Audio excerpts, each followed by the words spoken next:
Welcome to another edition of our treatment of the weekly Sunday School lesson. Today's lesson is entitled God Promises Blessings, and it's for April the 13th, 2025. Now, this is our last lesson this quarter on the minor prophets. Next week, we start studying about the resurrection of Jesus. The prophets we will be looking at this week are Hosea, who prophesied in Israel between 790 and 725 BC during Jeroboam II's reign. Zephaniah, who was a prophet during the reign of King Josiah, and Haggai, who was one of the Jews that returned with Zerubbabel to Jerusalem after the Edict of Cyrus. The main theme of today's lesson is the blessing of God. We should rejoice in the blessings promised by God to the Jewish people. That should encourage us. We should count all our blessings. Things can be tough at times. It was tough for the exiles in Babylon. We should consider their story when facing our challenges or chastisements. These children of Israel had sinned, been chastened, but God was still blessing them with comfort and would even give them a greater blessing later. We need to remember their story when facing difficulties in this life. Hosea 14:1-3. Return, Israel, to the Lord your God. Your sins have been your downfall. Take words with you and return to the Lord. Say to him, forgive all our sins and receive us graciously, that we may offer the fruit of our lips. Assyria cannot save us. We will not mount war horses. We will never again say, our gods, to what our own hands have made. For in you the fatherless find compassion. God was asking Israel to repent through Hosea. This is very similar to the message God gave Jeremiah in Jeremiah 3:12-13. Go, proclaim this message toward the north. Return, faithless Israel, declares the Lord. I will frown on you no longer, for I am faithful, declares the Lord. I will not be angry forever. Only acknowledge your guilt. You have rebelled against the Lord your God. You have scattered your favors to foreign gods under every spreading tree and not obeyed me, declares the Lord. Thank God that he strives with us and calls us to repentance. Listen to the words of the psalmist in Psalms 51:16-17. You do not delight in sacrifice, or I would bring it. You do not take pleasure in burnt offerings. My sacrifice, O God, is a broken spirit, a broken and contrite heart. You, God, will not despise. Friends, remember, repentance is from the heart. It is not merely reciting words, raising a hand, or signing a card. Hosea 14:4-9. I will hear their waywardness and love them freely, for my anger has turned away from them. I will be like the dew to Israel. He will blossom like a lily, like a cedar of Lebanon. He will send down his roots. His young shoots will grow. His splendor will be like an olive tree. His fragrance like a cedar of Lebanon. People will dwell again in his shade. They will flourish like the grain. They will blossom like the vine. Israel's fame will be like the wine of Lebanon. Ephraim, what have I to do with idols? I will answer him and care for him. I am like a flourishing juniper. Your faithfulness comes from me. Who is wise? Let him realize these things. Who is discerning? Them understand.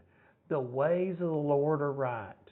The righteous walk in them, but the rebellious stumble in them. God will hear a sincere prayer of forgiveness. He will take us back when we stumble if we humbly ask His forgiveness. The imagery in these verses is beautiful. The lily, cedar of Lebanon, living in the shade, and olive tree symbolize the refreshing peace of making things right with God. Zephaniah 3:9-13. Then I will purify the lips of the people. All of them may call on the name of the Lord and serve Him shoulder to shoulder. From beyond the rivers of Cush, my worshipers, my scattered people will bring my offerings. On that day, you, Jerusalem, will not be put to shame for all the wrongs you have done to me, because I will remove from you your arrogant boasters. Never again will you be haughty on my holy hill, but I will leave within you the meek and humble. The remnant of Israel will trust in the name of the Lord. They will do no wrong. They will tell no lies. A deceitful tongue will not be found on their mouths. They will eat and lie down, and no one will make them afraid. This is a promise of a time of restoration. God promises to restore the land and bless a remnant of people. That remnant will serve God faithfully. Zephaniah 3:14-20. Sing, daughter of Zion, shout aloud, Israel. Be glad and rejoice with all your heart, daughter of Jerusalem. The Lord has taken away your punishment. He has turned back your enemy. The Lord, the King of Israel, is with you. Never again will you fear any harm. On that day they will say to Jerusalem, do not fear, Zion. Do not let your hands hang limp. The Lord your God is with you, the mighty warrior who saves. He will take great delight in you. In His love He will no longer rebuke you, but will rejoice over you with singing. I will remove from you all who mourn over the loss of your appointed festivals, which is a burden and reproach for you. At the time I will deal with all who oppressed you. I will rescue the lame. I will gather the exiles. I will give them praise and honor in every land where they have suffered shame. At that time I will gather you. At that time I will bring you home. I will give you honor and praise among the peoples of the earth when I restore your fortunes from your very eyes, says the Lord. The prophet Isaiah said in Isaiah 62:4, no longer will they call you deserted or name your land desolate, but you will be called Hisphalah, and your land Beulah. For the Lord will take delight in you, and your land will be married. Praise God. Sweet Beulah land. Our troubles and trials will soon be over, friends. Haggai 1:12-15. Then Zerubbabel, son of Shealtiel, Joshua, son of Jozadak, the high priest, and the whole remnant of the people obeyed the voice of the Lord their God and the message of the prophet Haggai, because the Lord their God had sent him. And the people feared the Lord. Then Haggai, the Lord's messenger, gave this message of the Lord to the people. I am with you, declares the Lord. So the Lord stirred up the spirit of Zerubbabel, son of Shealtiel, governor of Judah, and the spirit of Joshua, the son of Jozadak, the high priest, and the spirit of the whole remnant of the people. They came and began to work on the house of the Lord Almighty, their God, on the 24th day of the 6th month in the 2nd year of King Darius. Haggai had been given a message of rebuke for the people because they had not finished building the temple. The restoration project was halted when the people became fearful of surrounding enemies. By Haggai's day, work on the temple had been suspended for 16 years. They responded to the message of Haggai and started building the temple again after Haggai gave the prophecy. Haggai 2, 1 through 9. On the 21st day of the 7th month, the word of the Lord came through the prophet Haggai. Speak to Zerubbabel, the son of Shealtiel, governor of Judah, to Joshua, the son of Jozadak, the high priest, and to the remnant of the people. Ask them, who of you is left who saw this house in its former glory? How does it look to you now? Does it not seem to you like nothing? But now be strong, Zerubbabel, declares the Lord. Be strong, Joshua, son of Jozadak, the high priest. Be strong, all you people of the land, declares the Lord, and work, for I am with you, declares the Lord Almighty. This is what I have covenanted with you when you come out of Egypt, and my spirit remains among you. Do not fear.